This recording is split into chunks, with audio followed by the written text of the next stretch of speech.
Muy buenos días. Estamos admitiendo participantes antes de dar inicio a esta sesión.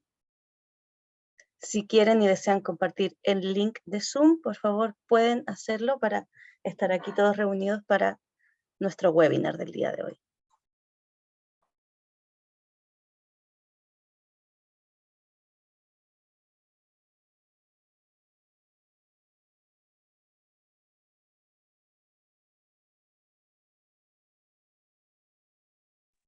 En el link de YouTube también vamos a dejar el acceso para que puedan venir a esta cuenta de Zoom, así que compartan libremente el link, se los voy a dejar en el chat y en nombre de Fundación Educacional Seminarium les damos una cordial bienvenida.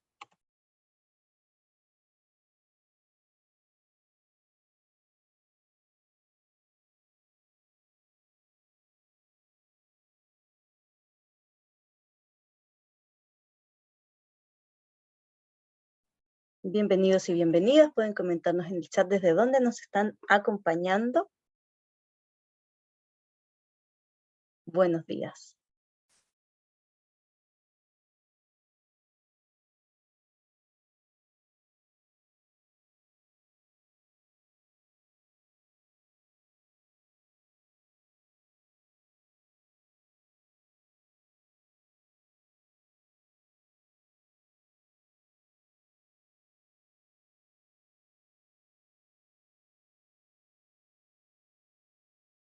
Perfecto, Gabriela, muchísimas gracias. Estuvimos ahí, evidentemente, con algunos problemitas técnicos. Quiero ser súper sincero y transparente con ustedes, pero estamos viendo que la gente ya se empieza a conectar a este primer evento que estamos organizando en alianza entre GTD Chile y Fundación Educacional Seminarium. Mi nombre es Edmundo Durán y a nombre de ambas organizaciones, tanto de GTD Chile como Fundación Educacional Seminarium, quiero darles de nuevo la bienvenida a el primero de 10 actividades, de 10 webinars gratuitos en los cuales vamos a estar conversando sobre estrategias prácticas para lograr los aprendizajes que las y los ciudadanos del siglo XXI necesitan. Este espacio es un programa anual enfocado en docentes, servicios públicos y establecimientos educativos, donde vamos a estar presentando, como les decía, una serie de contenidos exclusivos en torno a la educación, la tecnología y cómo implementar la tecnología justamente en la sala de clases para potenciar la formación de nuestros y nuestras estudiantes. Así, estos webinars van a ser un espacio que será un instructivo para que tú puedas adquirir conocimientos y conocer casos de éxito sobre tecnologías, herramientas digitales y estrategias de implementación en el aula. ¿Cuándo los vamos a llevar a cabo? Vamos a tener una instancia mensual para encontrarnos junto a una experta o un experto nacional para hablar justamente sobre la premisa principal. ¿Cuáles son las tecnologías educativas y de qué manera podemos sacar mejor provecho para potenciar la formación de las y los estudiantes? Los capítulos, además, van a ser grabados y compartidos a través de las redes sociales, tanto de GTD Chile como de Fundación Educacional Seminarium. Por ello, las y los invitamos a seguir las cuentas justamente de redes sociales de ambas organizaciones para que no se pierdan absolutamente nada de esta serie de webinars que estamos haciendo en alianza y por lo demás, por las cuales estamos muy, muy contentos. Ya hecha la invitación, quiero dar la palabra a Andrés Messing, director de la Vertical de Educación de GTD Chile, quien nos va a dar unas palabras. Andrés, muchísimas gracias por estar aquí, muy bienvenido.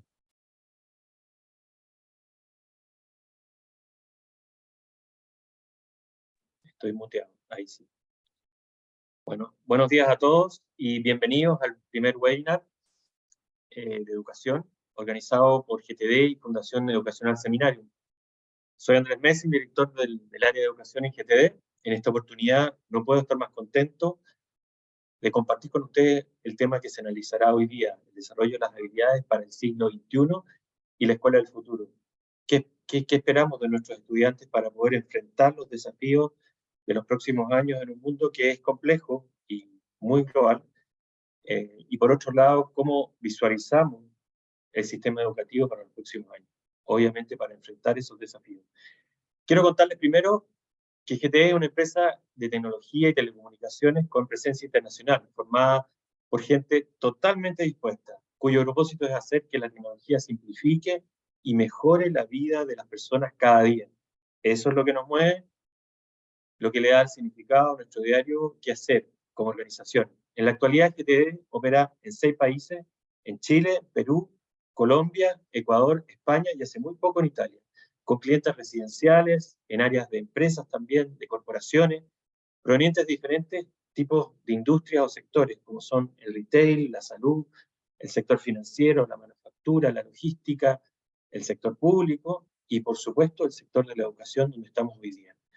Como vertical de educación, en GTD atendemos a colegios en diferentes regiones del país, a departamentos de educación municipal, a la nueva educación pública que hoy día se está organizando a través de sus servicios locales de educación, a institutos profesionales, atendemos a centros de formación técnica y, por supuesto, a universidades en todo el país, entregando soluciones a la medida y en base a la realidad de cada organización.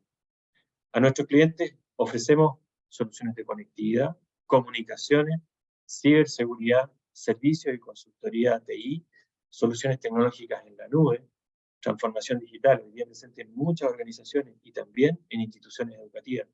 Nuestra red de data centers que ofrecen servicio a diferentes clientes y equipamiento también para instituciones educativas. Contarles que dentro de nuestros focos de actividad está el proyecto de conectividad para la educación 2030, por encargo que probablemente muchos de ustedes conocen y quizás probablemente son usuarios.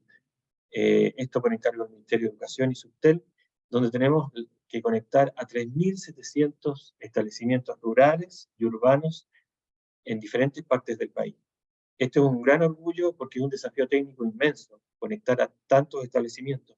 Pero por otro lado, el orgullo es porque estamos apoyando a disminuir la brecha digital en nuestro país y a la educación chilena, donde estudiantes pueden acceder a contenidos novedosos, interesantes, y a la vez los profesores pueden apoyarse en recursos que mejoren el proceso de enseñanza-aprendizaje.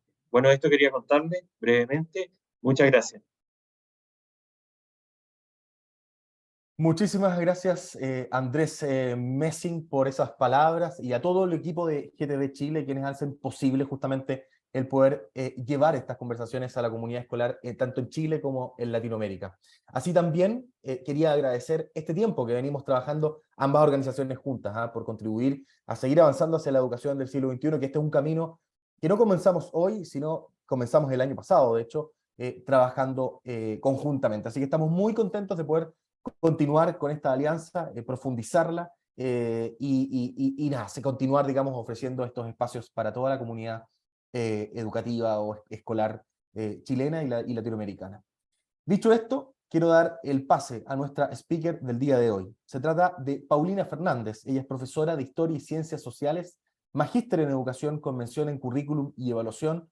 Se ha desempeñado como docente de aula escolar y en cargos también de liderazgo en Chile, además de realizar procesos de acompañamiento para la innovación docente en el país y también en toda la región, con especialidad en enfoques pedagógicos innovadores de enseñanza para el siglo XXI, como enseñanza para la comprensión, culturas del pensamiento y pensamiento visible.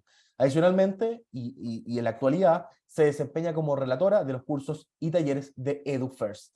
Por último, quería invitarlas e invitarlos a enviar sus preguntas a través de nuestro chat. Una persona, de hecho, de nuestro equipo, va a estar recabándolas y al término de la presentación de Paulina, las vamos a estar leyendo y transmitiendo a nuestra relatora para poder responderlas, y la idea es que podamos generar una comunidad, digamos, de aprendizaje aquí entre nosotros. Así que, desde ya, invitadas e invitados a enviar sus consultas. Y por último, debido también, hoy, evidentemente, a los problemitas técnicos que tuvimos al principio, les pido también compartir, digamos, el link de Zoom entre sus conocidos, entre sus colegas que se inscribieron a esta charla para que se puedan también sumar. Ahora sí, muy bienvenida Paulina, muchas gracias por estar con nosotros. Hola, muy buen día. Bueno, primero quería agradecer esa presentación y también agradecer este espacio. Lo recibo con mucha humildad la posibilidad de estar acá, con mucha capacidad de aprendizaje. Tal como dijo Edmundo, soy profesora de Historia y Ciencias Sociales. Llevo más o menos 15 años trabajando en educación. Sé que tal vez por la pantalla me veo un poco más joven, pero llevo harto tiempo en educación, en escuela, en aula, también haciendo acompañamiento a profesores, pero con una trayectoria que va a ser un poco la perspectiva de la cual voy a hablar hoy día. No sé Voy a compartir pantalla ahora. Y lo primero que quisiera decirles es que esta es una perspectiva, obviamente una visión que tengo, o una propuesta que tengo yo a partir de mi experiencia, de la experiencia particular de la educación, de los colegios en los cuales me he desempeñado, de los profesores que conozco, de las necesidades que he visto en Chile, en algunos países de Latinoamérica y ciertamente en algunos otros contextos que he tenido la oportunidad de conocer. Todo lo que diga aquí tiene una doble finalidad. Primero, como tener mucha gratitud por los profesores y profesoras del mundo, no solo de Chile. Diría que en gran medida los avances que tenemos hoy día a nivel científico, a nivel del desarrollo, en todas sus dimensiones, tienen mucho que ver con el rol y las tareas que han hecho profesores y profesoras. Así que tenemos un rol importante. Entonces, en primer lugar, voy a hablar desde la gratitud que tengo hacia la labor docente como profesora también, pero ciertamente también desde una mirada un poco provocadora o tal vez a veces removedora del status quo que tenemos a veces los profesores dentro de la sala de clase. Así que desde ahí voy a hacer una presentación con bastante dificultad de hablar tan poquito tiempo de este tema. Me encantaría poder que esto después tuviera un espacio de café para seguir conversando, pero tal vez van a haber otras instancias en las cuales también van a poder seguir haciendo preguntas y escuchando también otras perspectivas. Así que vamos a hablar del desarrollo de habilidades del siglo XXI y la escuela del futuro. Bueno, como dijo Edmundo, mi nombre es Paulina Fernández Sánchez, suelo nombrar también a mi madre en todas las presentaciones que hago, y vengo a contarles mi perspectiva, que tiene mucho que ver también con algo que para mí es muy importante, que son mis 3 M's, María Gracia, Maite y María Francisca, que son 3 niñas que para mí son inspiración hoy día. Diría que hace unos 6 años que partieron siendo mi inspiración como más fuerte. En algún momento tuve la intención de ir dejando un poquito la educación. Me aparecieron algunas oportunidades también en esta flexibilidad laboral que hay hoy día también en el mundo actual y en estas dimensiones del futuro, de poder salir un poco del mundo educativo, y la verdad es que estas 3 niñas son inspiración para mí, y en parte lo que quiero hablar hoy día también tiene que ver con esa conexión de lo que yo quisiera que tuvieran oportunidad de recibir en la escuela y de aprender en la escuela estas 3 niñas, que para mí son muy importantes.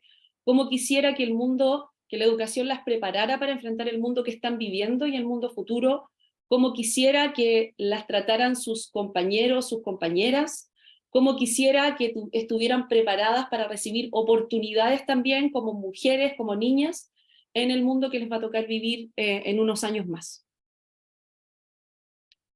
Y bueno, dentro de las habilidades del siglo XXI, la verdad es que es bastante difícil hacer una precisión, porque si ustedes googlean y ocupan la tecnología a su favor, uno pone en Google habilidades del siglo XXI o competencias del siglo XXI, y la verdad es que nos van a salir un montón de propuestas teóricas, blogs, revistas, universidades, autores que hablan de estas habilidades. Particularmente esta vez, siendo chilena también y hablando desde Chile, he tomado la sistematización que tiene el currículum chileno, que ha propuesto en relación al desarrollo de habilidades del siglo XXI. El currículum chileno toma al menos 4 dimensiones para poder especificar habilidades del siglo XXI, y por lo tanto propone que una persona, un estudiante, debiera recibir una formación que promoviera, en primer lugar, maneras de pensar. Esa debiera ser la primera ruta, y por lo tanto desarrollar habilidades asociadas a esas maneras de pensar, como la creatividad, como el pensamiento crítico y como la metacognición. Y eso también ciertamente vinculado a la capacidad de autoaprendizaje. Y ahí lo conecto muchísimo con todo el contexto de pandemia, que creo que nos sirvió muchísimo para entender la importancia que tiene la autoinstrucción, el autoaprendizaje, la posibilidad de manejar y autorreguladamente las formas de aprender. En segundo lugar, tenemos estas herramientas que son las herramientas para trabajar, aquellas herramientas que van a permitir que las personas que están en el sistema educativo en algún momento puedan manejar las tecnologías digitales de la información y también la información. Yo creo que también la pandemia nos habló mucho de cuánto manejaban o no las tecnologías los estudiantes. Creo que muchas veces pensamos y hablábamos de nativas y de nativos digitales, pero nos dimos cuenta en plena pandemia que ni profesores ni profesoras, ni tampoco nuestros y nuestras estudiantes eran muchas veces capaces de manejar algunas tecnologías y algunos dispositivos que parecían ser bastante sencillos. Y creo que desde esa perspectiva también se vuelve fundamental implementar salas de clase, tener en cuenta estas habilidades, aun cuando sabemos que todavía hay muchas dificultades y restricciones socioeconómicas tal vez, que impiden tener tal vez las salas dotadas de muchos computadores, pero yo diría que esto apunta mucho más allá de eso, a cómo podemos ir también alfabetizando desde los lenguajes de programación, desde cómo se piensa una inteligencia artificial, etc. Luego diría que para mí una de las cosas más importantes tiene que ver con las maneras de trabajar. Y en eso, vinculado fuertemente a las habilidades de trabajo colaborativo y a la comunicación, a cómo las personas podemos comunicar ideas de forma oral, escrita. Estas habilidades son transversales a todos los lenguajes, a entender también los lenguajes comunicativos que existen, a entender, por ejemplo, que el inglés es hoy día una herramienta importante, no por hablar inglés o solo por entrar a un trabajo específico, sino que tiene que ver con entender una forma. Los lenguajes hablan de las culturas y de entender que existen múltiples lenguajes. Entonces la comunicación, para mí al menos, tiene mucho que ver con una dimensión bastante más grande que solamente hablar o escribir, sino que tiene que ver con entender cultura, con comunicarse desde los idiomas, con entender lenguajes como los lenguajes de programación, etc. Y habilidades para vivir, tal vez el gran propósito. Tener habilidades que permitan construir propósitos de vida, construir una vida con una carrera, y una carrera lo pongo también desde las dimensiones también de hacer lo que yo quiera con las mayores habilidades, con las mejores herramientas para tomar decisiones. No estoy hablando solamente y cerrándome a la posibilidad de una carrera profesional en una universidad con una carrera académica. Estoy hablando de un camino de vida que tiene que ver con dimensiones que también se vinculan a la realidad social, cognitiva, espiritual, y que tiene que ver con el balance del ser humano. Y ciertamente también en esas habilidades para vivir está la ciudadanía, la responsabilidad personal y social, que yo la conecto fuertemente con la conciencia por el entorno, con la conciencia con los problemas globales, con las dificultades que no solamente estamos viviendo en un determinado contexto, sino que afectan al mundo. El ser consciente no solamente del reciclaje, que yo a veces creo que es como que quedamos circunscritos a ciertas dimensiones de esta área, sino que a entender lo que significa vincularme con un entorno y crecer y vivir en una sociedad en donde comparto con la diversidad, con las disidencias, con las formas diferentes de vivir, etc.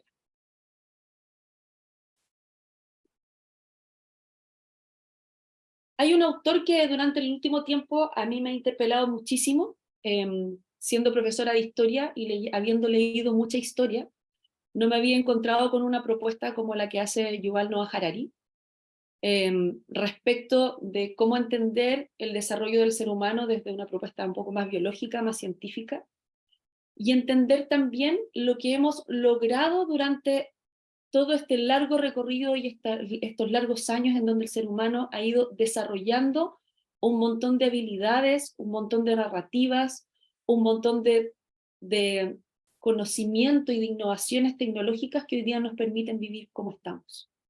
Pero también ahí me detiene y me interpela desde la perspectiva de hacer una alerta respecto de cómo el ser humano en los últimos años, y después de haber sido una especie muy insignificante, pasamos a ser un amo del planeta y muchas veces también el terror del ecosistema. Y desde esa perspectiva, como dice esa cita, hoy en día está a punto de convertirse en un dios, a punto de adquirir no solo una eterna juventud, sino que las capacidades divinas de la creación y la destrucción. Y la verdad es que siento que está en las manos hoy día de los seres humanos o crear cosas o destruir cosas. Y creo que desde esa perspectiva, el llamado que tenemos hoy día las educadoras y los educadores dentro de la sala de clase y fuera de ella es fundamental, porque estamos formando a esas personas que van a tener en sus manos la capacidad de crear o de destruir lo que sigue. A mí me cuesta hablar de habilidades del siglo XXI, porque siento que ya estamos como atrasados, ya atrasados. Siento que ya es como que todo está cambiando muy rápido. Siento que hay tecnologías hoy día de inteligencia artificial. Yo no sé si han visto un montón de fotos que han dado vuelta del Papa, de un montón de artistas, de intervenciones, el mismo chat GPT, que permite hacer muchísimas cosas en un tiempo así. Cómo ese tipo de desarrollo hoy día llega para quedarse y estamos como intentando atajarlo, pero no sé si estamos tan preparados. Y yo diría que poder educar estudiantes que puedan hacer algo con esa tecnología, que puedan reflexionar, que puedan concebir los dilemas éticos que trae eso también, es fundamental para esto, para ver cómo estamos formando seres humanos que aporten al mundo que les va a tocar vivir. Y desde esa perspectiva, ¿cómo se relacionan estas habilidades con la tecnología? Yo creo que efectivamente, como decía anteriormente, con los desafíos que la tecnología trae, sobre todo con la inteligencia artificial, y que nos invitan a los adultos tal vez a liderar conversaciones con los estudiantes, y digo adultos, no solo adultos profesores, adultos en las familias también, a poder hablar e invitar a las y los estudiantes a poder distinguir que son seres humanos los que han creado la inteligencia artificial, que la inteligencia artificial puede estar al servicio de los seres humanos, como es Waze, por ejemplo, pero que también puede estar en discordancia o en perjuicio del ser humano. Creo que por ahí va también esta reflexión en torno entre las habilidades y la tecnología. Por otro lado, entender que poniendo el foco en las habilidades también descansamos un poco en esta idea de la prohibición. Yo creo que este tipo de tecnología y este avance que hemos tenido en los últimos años llegó para quedarse tal vez como el Internet hace unos años atrás. Y por lo tanto la invitación que yo le hago a los educadores es a buscar caminos alternativos a la prohibición. Sé que hoy día muchas de estas tecnologías asociadas a la inteligencia artificial están siendo coartadas en algunos países, en algunos estados se ha prohibido la inteligencia artificial, y me refiero específicamente al chat GPT, tiene un rango de edad, ningún menor de 18 años podría acceder, pero todos sabemos que sí se puede acceder. Pero en lo personal creo que el camino del prohibir no es lo que nos va a funcionar. Creo que el camino de desarrollar habilidades del siglo XXI para poder entenderla, para poder pensarla, para poder cuestionarla, para saber usarla estratégicamente, creo que es el camino. Y alguien podría estarse preguntando, ¿pero cómo? ¿Cómo desarrollamos esas habilidades de trabajo, esas maneras de trabajar con otros, esas habilidades de pensamiento, esa creatividad, esa vida con propósito? Y bueno, yo aquí tomo la propuesta del Proyecto Zero de Harvard, que ya viene desarrollándose hace bastantes años, pero a mí me parece que es bastante atingente todavía a esta forma de construir los diseños educativos, las circunstancias y experiencias pedagógicas. Y diría que un gran camino es buscar que los estudiantes comprendan, es que nuestro foco en la educación sea la comprensión de los estudiantes, que los estudiantes comprendan algo. ¿Y qué hay que hacer para comprender? Hay que ir más allá del conocimiento.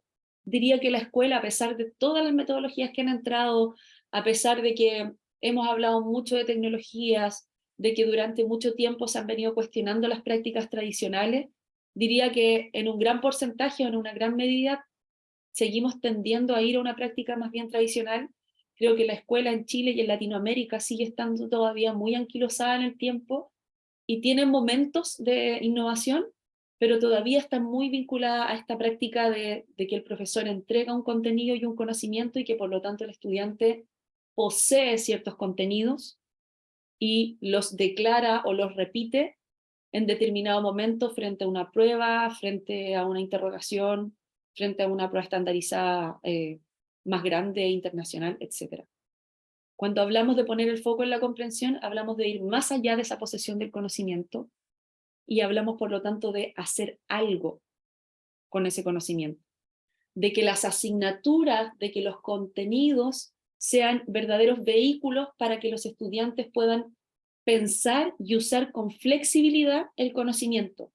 Y para que esos contenidos que tenemos en el currículum y que tenemos que ver, por cierto, estén usados en circunstancias novedosas que permitan que los estudiantes puedan ir poco a poco adquiriendo un pensamiento más profundo y puedan aplicar ese conocimiento a diferentes circunstancias de la vida. David Perkins dice: comprender, patinar, más que saber qué es patinar, es un hacer. Y yo diría que esa es una gran invitación que yo le hago hoy día a los educadores que me están escuchando, que puedan como pensar en cómo podemos hacer que los estudiantes piensen con esos contenidos que nosotros tenemos que enseñar. Siempre usarlos como vehículo. ¿Y cuál es el desafío entonces desde esta perspectiva? Es poder promover situaciones de aprendizaje auténtico, donde el pensamiento y la acción sean lo relevante, en donde sea muy importante, y nuevamente voy a citar a David Perkins, la Revolución Francesa, pero más importante sea aprender con la Revolución Francesa. No es aprender de la Revolución Francesa, o de la Revolución Industrial, o de la fracción, es con las fracciones, con la Revolución Industrial, con un ejercicio X, con la célula, ¿sí? Con la mitosis, no es de. Yo creo que ahí hay un cambio importante. Y ponerlo en situaciones auténticas en donde los estudiantes se enfrenten a experiencias lo más similares a la vida real, que les permita también reconocer el retorno de inversión que tiene el aprendizaje, que les permita entender para qué les sirve, cuál es el sentido de aprender lo que aprendo, y para que también vayamos con el tiempo recuperando esa curiosidad por el aprendizaje que tenemos desde pequeños y desde pequeñas, pero que con el tiempo y la escolarización pareciera que las vamos perdiendo.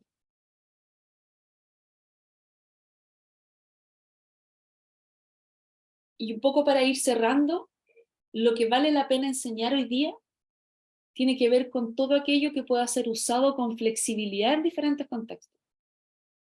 Todo aquello que nos permita trabajar y abordar la comprensión y el pensamiento profundo. Y por lo tanto, yo diría que si bien hoy día estamos con una gran panorámica de metodologías activas y de formas, yo soy una promotora del aprendizaje basado en proyectos, del aprendizaje basado en servicio, de pensamiento visible y de un montón de metodologías activas del aprendizaje.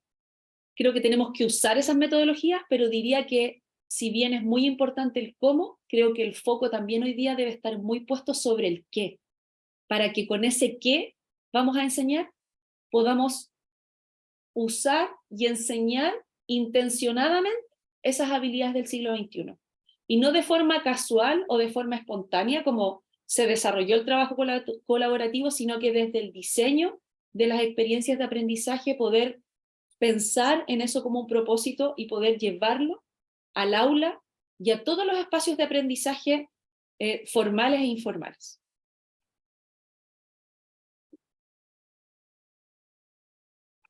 Bien, y con eso finalizo. No sé si ya vamos a abrir el espacio para preguntas. Diría que tal vez como la idea fuerza es este foco en la comprensión, en que esas habilidades del siglo XXI son posibles de desarrollar cuando pensamos en que la comprensión es el camino y cuando el pensamiento se hace visible para poder llegar a esa comprensión.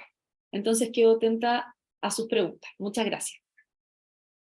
Muchas gracias a ti, Paulina, por esa presentación. Nos han llegado, digamos, nos llegó recién, de hecho, una primera consulta, porque la intención en el fondo de estos espacios es poder generar esa comunicación entre nosotros. Lo decía yo, de una comunidad, idealmente una comunidad de aprendizaje, en esta serie de webinars que vamos a estar haciendo junto a GTD Chile y nuestra fundación. Y por eso es que quiero leerte la primera pregunta, que es de Sebastián Ramos, que dice lo siguiente.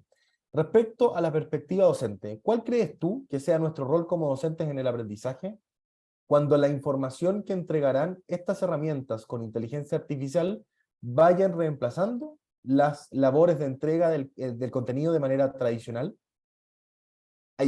Tú lo dijiste también, el chat GTP también tiene vínculo, digamos, con la inteligencia artificial. ¿Cómo lo ves tú, en el fondo? Entendiendo, digamos, que hoy día no tenemos que aprender la materia, sino más bien tenemos que aprender de esa materia para poder tomar decisiones en nuestras vidas. O sea, bueno, en primer lugar, voy a abrir un poco la pregunta porque creo que hay varios elementos ahí que podemos conversar. Diría que en primer lugar, el rol docente, dentro de la aparición, de la irrupción de esta tecnología de la inteligencia artificial, y tal vez enfocado mucho a estos chats que han aparecido, que además no es solo uno, son varios. Uno puede entrar a unos software, incluso a unas aplicaciones en donde uno puede ser artista y crear unas cosas impresionantes, que antes lo hacíamos como vía manual y todo eso. No estoy diciendo en ningún caso que lo manual haya que reemplazarlo o que haya que reemplazar todo por esto. Sin embargo, diría que un primer camino o un primer paso de lo que debiera ser un docente es entender esa inteligencia artificial, poder usarla, poder conocerla, poder saber a qué apunta. Por ejemplo, es súper importante saber, y tal vez una gran crítica que hubo a estos chats que aparecieron, al GPT específicamente, estaba muy vinculada a que no tenían fuentes de información, a que no tenían la evidencia, a que inducían al plagio, ciertamente. Pero hoy día aparecieron otros que sí entregan las fuentes de información. O sea, de hecho, hoy día hay publicaciones académicas que se están haciendo con esa tecnología y están siendo tema en el mundo académico porque se están usando. Por otro lado, a mí un temor que tengo desde que estudié pedagogía es qué pasa si en el futuro mi rol docente, y hablo de mí, no es necesario. Hoy, la historia ha estado siempre en los libros, la historia hoy día también, tal vez para un estudiante, es más interesante que se lo cuente una aplicación o un monito que vaya narrando con diferentes voces. Y digo, tal vez el rol de profesor de historia puede ser fácilmente reemplazado, pero también ahí me cuestiono, ¿pero es rol del profesor de historia o de Paulina haciendo clases de historia narrar una historia o contar la historia? ¿O mi foco debiera ser saber pensar con la historia? Porque ese monito va a poder seguir contando una historia más entretenida que Paulina, pero ese monito tal vez no va a tener la habilidad de generar ciertas propuestas, ciertas preguntas para que los estudiantes desarrollen el pensamiento. Y ahí es donde yo siento que todavía no soy reemplazada. No sé si me falta algo, Edmundo, también. Sí, De es que era una pregunta más bien compuesta. Dice también, Sebastián, dice, ¿crees que tiene que ver con el cómo se guía el aprendizaje más que el rol que tenemos ahora de transmisores de contenidos? Yo creo que tiene relación, digamos, con lo que ya comentaste, digamos. Sí, yo creo que no podemos seguir siendo transmisores de contenido. Diría incluso, y me voy a atrever a decir esto, los resultados CIMSE siguen un poco replicando una realidad hace bastantes años muy similares, pero los profesores seguimos como haciendo lo mismo. O sea, yo cuando voy a las escuelas, los profes me dicen, lo que pasa es que nos piden trabajar para el CIMSE, pasar el currículum para que los estudiantes les vaya mejor, entonces al final me enfoco en eso y el resultado vuelve a ser el mismo. Entonces ahí yo digo, ¿podemos tener un resultado diferente cuando seguimos generando las mismas prácticas transmisivas de educación? Tal vez efectivamente deberíamos atrevernos a introducir las tecnologías más, a implementar metodologías activas de aprendizaje, a poner el foco en la comprensión más que en un currículum como lineal y más transmisivos. Más transmisivo. Los profesores tenemos que saber, pero también tenemos que saber facilitar y sobre todo generar, hacer que nuestra expertise permita que el otro aprenda de eso, no quedarlos para nosotros, no pedir en la prueba al estudiante que repita lo mismo que yo dije en clase, que eso yo creo que pasa muchísimo. Sí, absolutamente. Tú mencionabas a David Perkins. Él también dice, en el fondo, no es relevante que las niñas, niños y jóvenes aprendan la Revolución Francesa por aprender la Revolución Francesa, sino más bien es cuánto ese aprendizaje o esa lección les sirve para tomar decisiones en sus vidas y entender el mundo de una manera distinta. Es desde ahí, en el fondo, que también se plantan, desde Project Zero, en el fondo, David Perkins es uno de los fundadores, por lo demás, de Project Zero. Así que vamos con la siguiente pregunta, que es de Verónica Llanos. Muchas gracias, Vero, por tu consulta. Dice lo siguiente: buen día. A tu juicio, ¿cuáles serían las metodologías activas que mejor abordan las habilidades del siglo XXI? ¿Existe así como que uno dijera esta o esta otra metodología? No sé si hay mejores. En general, yo tiendo a pensar que los profesores no deberíamos aplicar recetas, deberíamos apropiar muchas metodologías y muchas formas de hacer para poder ser flexibles en su uso en el aula. Diría que cuando nosotros, por ejemplo, aprendemos aprendizaje basado en proyectos, entendiendo que hay propuestas tal vez más españolas asociadas a Juan José Vergara o tal vez más norteamericana o tal vez de la metodología de proyecto más antigua, debiéramos como manejar esa panorámica para saber amalgamar, para saber generar como un desarrollo, como integrar esos elementos y poder ciertamente hacerlo dialogar con nuestro propio contexto, con ese colegio que estamos, porque ese colegio, o sea, diría que estas metodologías activas son todas buenas, pero son todas buenas cuando dialogan con el contexto, cuando se contextualizan a ese territorio, cuando consideran las diferencias y las particularidades de las y los estudiantes, cuando consideran las edades y cuando se mezclan. Perfectamente compatible es desarrollar aprendizaje basado en proyectos y usar rutinas de pensamiento visible, por ejemplo. Y tendemos a segmentar, igual que como está el currículum en lenguaje, matemática, historia, ciencia, arte, música, también nosotros los profesores a veces tendemos a segmentar y a querer que una metodología resuelva todo. Y la verdad es que el aprendizaje basado en proyectos nos sirve para desarrollar muchísimas de esas habilidades, pero tal vez el aprendizaje basado en servicio, que tiene una metodología similar, me sirve tal vez para poner en algún momento el foco más en las habilidades de trabajo. Y pensamiento visible me va a ayudar mucho a poner el foco en el pensamiento crítico, en la creatividad, etc. Muchas gracias, Paulina. Oye, nos están llegando varias preguntas, ¿ah? Qué bueno, qué bueno. Qué bueno, sí, qué bueno que puede tener esta oportunidad, que le agradecemos a todas y todos quienes se conectan y que nos mandan sus preguntas. Mira, la siguiente es de Jesús Paiva, que dice lo siguiente: ¿cómo desarrollar el pensamiento crítico en los estudiantes en una sociedad donde es la misma tecnología la que se convierte en un alto distractor para las personas? Gracias, Jesús. El WhatsApp que todos usamos. Yo creo que el primer camino es tratar de entenderlo no como una amenaza. Creo que hay un proceso ahí que hay que hacer personal. Les confieso que a mí me ha costado muchísimo. Soy una persona que durante mucho tiempo fui muy reacia a las tecnologías. Hoy día teletrabajo. En general, el trabajo que yo desempeño es a través de la virtualidad.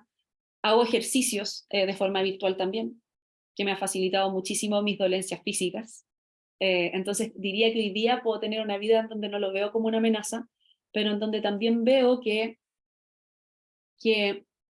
esa tecnología que está ahí como que no la puedo prohibir. No sé si tengo una única respuesta, pero diría que hoy día en el aula hay medidas que yo veo en los colegios que toman, como pedir el celular al principio de la clase, cómo mandar comunicativos prohibiendo el celular, cómo dejarlo adelante, cómo usarlo en ciertos momentos, pero diría que en los escenarios donde más veo que funciona la autorregulación en relación, por ejemplo, al WhatsApp, que es un tema, es en los espacios en donde aparecen las tablets, aparecen los computadores, en donde están trabajando en grupos pequeños, en proyectos, en donde están pensando en torno a temas controversiales, en donde, independiente de las posiciones políticas o ideológicas que tengamos, hay temas relevantes sobre la mesa para los estudiantes, y en donde les estamos diciendo que es importante que ellos piensen y debatan sobre eso y que busquen información.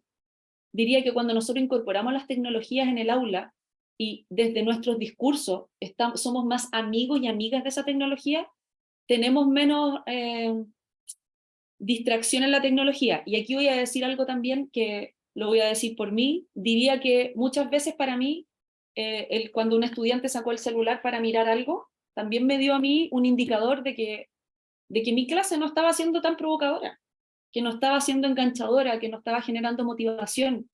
Entonces, diría que también es un llamado, una alerta como de rating, como que me está diciendo cómo está, cómo me están entendiendo, cómo me estoy vinculando. Entonces, si bien estoy de acuerdo con que es un gran distractor, no estoy de acuerdo con la prohibición absoluta de las tecnologías ni de los dispositivos móviles dentro de la sala de clase, sino que soy un poco más de la línea de poder pensar estratégicamente cómo incorporarla en ciertos momentos, cómo distenderlo, cómo también enseñar desde la lógica del respeto, de que hay espacios para que algo se haga y algo que no. A mí hoy día no me parece que esté bien que un estudiante le saque una foto a un profesor y haga un sticker o haga un meme. No estoy de acuerdo con eso. Y creo que esos diálogos para evitar esas situaciones tienen que ver con conversaciones y con vínculos emocionales que establecemos con los estudiantes y no con el no. Porque si no, en el momento que me dé vuelta o que esté llenando el libro de clase, va el estudiante a sacarme la foto igual. Entonces creo que también incluso aquí empezamos a hablar como de otros temas que tienen que ver con los afectos, con cómo nos vinculamos, etc. Pero eso, no sé si, espero responderte, Jesús, o darte algunas luces desde la perspectiva muy personal y también de lo que a mí me ha tocado ver y vivir en el aula como profesora. Gracias, Paulina. Y Jesús nos puede también responder a través del chat. Ernesto también nos hace una consulta. Algo hemos hablado de esto, pero Ernesto yo creo que quiere bajarlo como muy a la práctica. ¿Cómo podemos, qué estrategias y técnicas existen que permitan desarrollar el pensamiento crítico, así en el aula concreto? Uy, yo soy fan de las rutinas de pensamiento. Soy fan de los mapas conceptuales. Y aquí les quiero dar como un detalle. Tengo dos grandes mentores, una mentor y una mentora, Gilberto Pinzón y Ana María Fernández, que es una de mis mentoras, que son hoy día líderes en un lugar donde me desempeño, como decía Edmundo de DoFirst, y me han enseñado también que todas estas estrategias de pensamiento visible nosotros podemos empezar a utilizarlas con niños muy pequeños. Tendemos a pensar que todas estas estrategias de pensar las pueden hacer los niños desde la educación media, desde los 15 años, desde los 9, desde quinto básico, porque ahí recién pueden hacerlo. No, yo esto lo he podido ver en jardines infantiles aplicados a niños que ni siquiera todavía han desarrollado el lenguaje oral. Entonces, el Proyecto Cero tiene disponibles sus rutinas de pensamiento de manera gratuita, con explicaciones. Antes estaban casi todas en inglés, ahora diría que hay un 80% en español, listas para ser aplicadas. Yo les invitaría a que las prueben, a que vean, a que no tengan temor de que el temor de que algo pueda salir mal las primeras veces, porque evidentemente ustedes lo tienen que aprender, manejar, pero van a tener resultados maravillosos y desde niños muy pequeños. Y creo que es una invitación o un desafío que les dejo de poder también como atreverse a poder utilizarlo y implementarlo. Muchas gracias, Paulina. Mira, y te quiero leer algunos comentarios también que han ido llegando. A Sebastián Ramos, no, gracias, Seba, por tu participación. Dice lo siguiente: es más que solo un chat, por el chat GPT. Es un modelo de lenguaje entrenado por billones de datos. Se dieron cuenta que aprendía y para mostrarlo lo transformaron en un chat. Pero se puede adaptar a más que un chat, como por ejemplo a las herramientas para crear imágenes. Y después Ernesto González también dice lo siguiente: no queda dudas que el docente está ante un reto ante el desarrollo científico y la tecnología que siempre ha existido. Hay necesidad de cambiar el proceso de enseñanza-aprendizaje al proceso instruccional de aplicación, y la aplicación. Las aulas habrán de convertirse en locales de discusión, no de orientaciones unidireccionales, y del otro lado, un recepcionista, que es más o menos lo que tú también mencionabas, Paulina, que tiene que ver con el fondo como nosotros guiamos de alguna manera como el aprendizaje de los estudiantes y aprendemos todos de todos, pero no tanto como la educación tradicional, que era que alguien me decía lo que yo tenía que aprender como estudiante y luego eso yo lo replicaba, en el fondo, como parte, digamos, de algunas de las conversaciones y de las reflexiones que también nos envían. Mira, María Vergara dice lo siguiente, también, otro comentario: tenemos grandes desafíos, debemos creer en nosotros mismos. Si bien es cierto, la web existe para buscar información, la clase, la metodología, la entrega de un docente, nadie lo supera. Lo importante es sentir y creer que podemos entregar las herramientas para cambiar el mundo. Bueno, y por lo demás dice, agradezco la instancia, lamentablemente me debo retirar, pero dice, Paulina, eres seca. Gracias. ¿Qué te hace pensar la reflexión también de María Vergara, en el fondo? Como, ¿qué pasa al minuto nosotros como docentes y profesores y profesoras? Creernos también y entender que el valor que nosotros entregamos en el aula es distinto al que los estudiantes pueden encontrar en internet o en aplicaciones. Así es. Sí, y yo creo que lo decía al comienzo, un poco con esta gratitud hacia los profesores, porque también soy profesora, porque tuve profesores. Diría que hay un aspecto de vínculo que también, incluso vuelvo a la pandemia, creo que lo valoramos muchísimo más cuando tuvimos que estar a través del computador, que creo que todavía no es posible de reemplazar. El aprender, yo sé que hoy día inclusive ha crecido el mundo de la educación más libre a través de exámenes libres o de educación virtual. Hay colegios virtuales hoy día que, bueno, hay unos que existen hace bastantes años, pero hoy día se popularizaron más. Pero a mí todavía me parece como un vínculo un poco frío, el conectarse solo aquí. Creo que, por ejemplo, una de las chicas que les mostré al principio, que les dije que eran como de mis inspiradoras, ella tuvo su experiencia escolar en pandemia, su primer año de colegio por pandemia. Me moría de pena con eso, me moría de pena. Y mi sobrinita más grande empezó a ir al colegio cuando ya había tenido como unos meses de colegio y se tuvo que retirar. Y yo me daba cuenta lo importante que era para ella estar conectada con su profesora en el encierro. aun cuando estuviera conectada, pero quería ver a su profesor y quería estar con sus compañeros. Esas 3 niñas que yo les mostré ahí estaban desesperadas por llegar al colegio a vincularse con sus compañeritos y compañeritas, pero también con su profesora. Coincide que las 3 tenían profesoras mujeres. Y a mí me parece que eso dice algo de lo que nosotros generamos. Yo estoy muy de acuerdo con la colega que respecto de que hay un vínculo irreemplazable. Lo decía al comienzo, creo que en gran medida el desarrollo que ha tenido el ser humano tiene mucho que ver con la labor docente, que tal vez antes era mucho más de generar discípulos. Lo hicieron los grandes filósofos, enseñar y hablar, hablar, hablar, hablar. Y creo que ahora hemos ido poco a poco también dejando que los estudiantes hablen, dejando que aprendan. Creo que nos falta un camino todavía, un cambio de paradigma fuerte, importante, un giro en nuestras prácticas, pero diría que no debemos tener miedo todavía. Creo que sí podrían haber robots que den clases, pero ese afecto es difícil. Diría que aun cuando la tecnología ha avanzado, se ha seguido necesitando seres humanos, pero tal vez en otros roles. O sea, hoy día se necesitan muchos más programadores de sistemas que hace 20 años atrás, pero se necesitan personas que programen la tecnología. La tecnología falla, o sea, se nos cae un portal del banco y todos preocupados. Hay alguien que programa eso. Hay alguien que hackea los sistemas. Y ahí está lo que yo digo cuando hablamos del pensamiento crítico, de saber pensar, de poner esos dilemas ahí, en la mesa. ¿Por qué alguien decide hackear un sistema? ¿Por qué alguien decide robar datos? Pero no como la tecnología no. O sea, yo al menos no soy de esa postura. Muchas gracias, Paulina. Oye, Laura Retamales me está preguntando cuáles son tus mentores. Yo creo que quiere profundizar aún más. No sé si nos puedes dar algunos nombres. Bueno, en primer lugar, así como investigador, David Perkins, creo que es uno de los, como con los que llegué a la enseñanza para la comprensión y a pensamiento visible. Ron Richard también, en el proyecto Cero en la página ustedes pueden encontrar las diferentes líneas investigativas y están estos autores. Y las personas que mencioné con las que trabajo hoy día es Ana María Fernández y Gilberto Pinzón. Muchas gracias, Paulina. Particularmente con David Perkins y Ron Richard, me dijiste, ¿verdad? Sí, ustedes han Sí, trabajado, Daniel hemos Wilson. trabajado, sí, llevamos años. Daniel Wilson también, venimos trabajando hace años con ellos. Así que nada, también está disponible a través de nuestro canal de YouTube, de nuestras redes sociales, nuestra página web.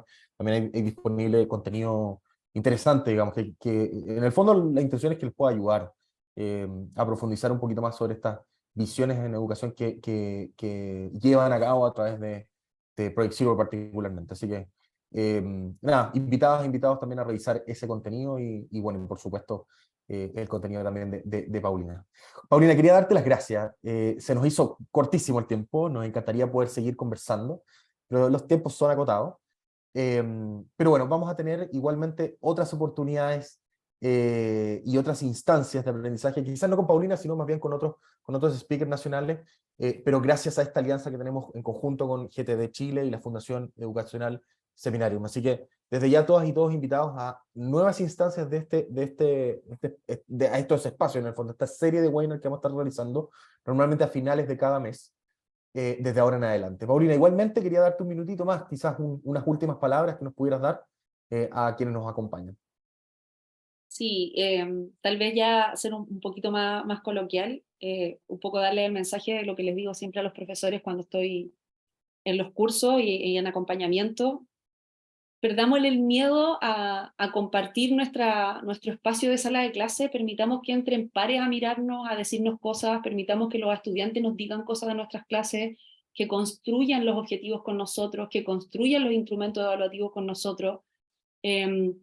Permitámonos también poder implementar estrategias nuevas, probar, siempre lo digo así, ningún estudiante va a salir dañado o dañada si ustedes aplican mal una rutina de pensamiento o enseñan mal un mapa conceptual a la primera. Siéntanse aprendices, decláranse aprendices con sus estudiantes, vayan con el documento impreso, mírenlo en el computador con ellos, vamos a aprender esto y atrévanse a aprender, que yo diría que uno de los grandes regalos que a mí me ha dado la educación es que aprendo con los estudiantes dentro.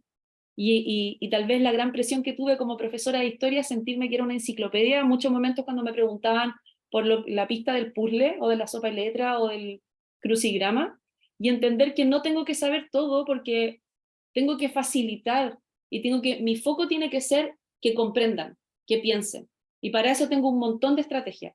Sean inquietos y inquietas, hay comunidades, creo que estos espacios que genera hoy día GTD con Seminarium son súper importantes para compartir experiencias, preguntas, y hay un montón de espacios hoy día virtuales justamente que nos permiten seguir aprendiendo de forma gratuita en general, hay muchísimo, y compartir, no lo veamos como una copia, sino que veamos que también es una posibilidad de compartir un conocimiento con profesores que al final de cuentas, en los lugares donde estemos del mundo, tienen alegrías y dolores súper similares a los nuestros, aprendizaje súper similar. Entonces, hay que crear comunidad docente también y atreverse.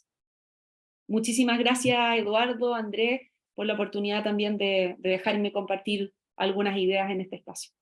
No, gracias a ti, Paulina.